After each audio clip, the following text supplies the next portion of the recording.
Assalamu alaikum guys, in this video we'll learn what's new in Laravel 10.43. First of all, there is a new response method added called stream.json, which is used for large data payload. So for example, if you have a very big object, for example about 500 kilobyte or more than this, we can use stream.json instead of JSON directly. And actually it works same like JSON here, same parameter, and the data and the array is the same parameter like JSON method. If we try it just for an example here, check works without any problem. The second method is insert or ignore using. It's the same like insert using a method, but this works for bulk. For example, if we try with insert or ignore method here, we can say insert or ignore. First of all, I have my users table here. I have no users, and I will show you the difference between insert. Here I will say create, right? I refresh, the first user has been created, and if I retry again, I will face this error. But instead of that, we can use insert or ignore, and it returns 0.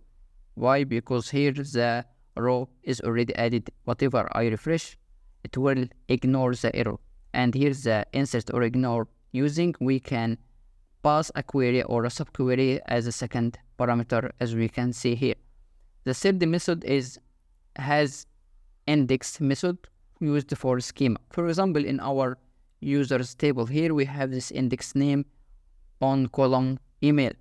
So if I open my artisan tinker, PHP artisan tinker, I will say schema has index called users email index. For example, the first parameter must be the table name, it will be users, and it's true. If I try another name, it's false.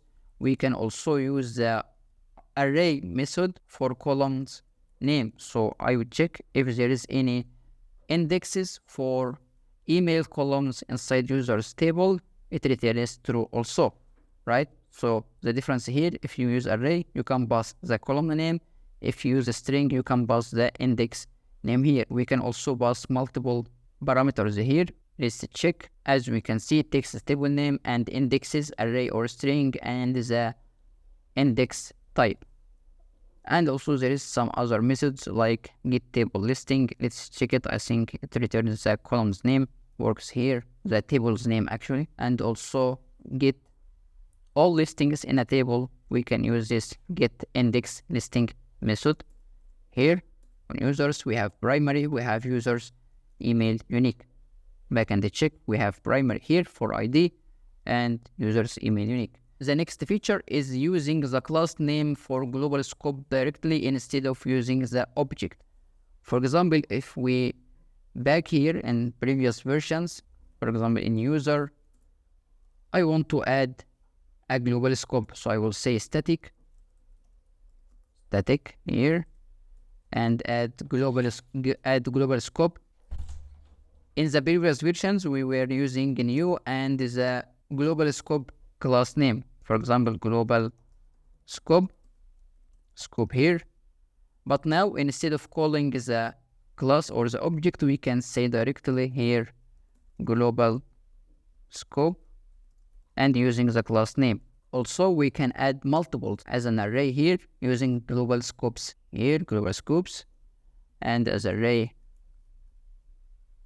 I can say global scope class, maybe global scope to class.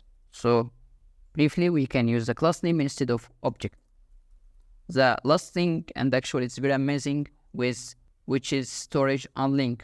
For example, if we create a symbolic links between maybe storage and public, we were using PHP artisan storage link, and the link here add connected between storage and public folders. If I open public here, we have storage, this symbol, and in the past, if we want to remove the link, we were deleting the public or the storage folder, but now we can remove the link easily using storage unlink.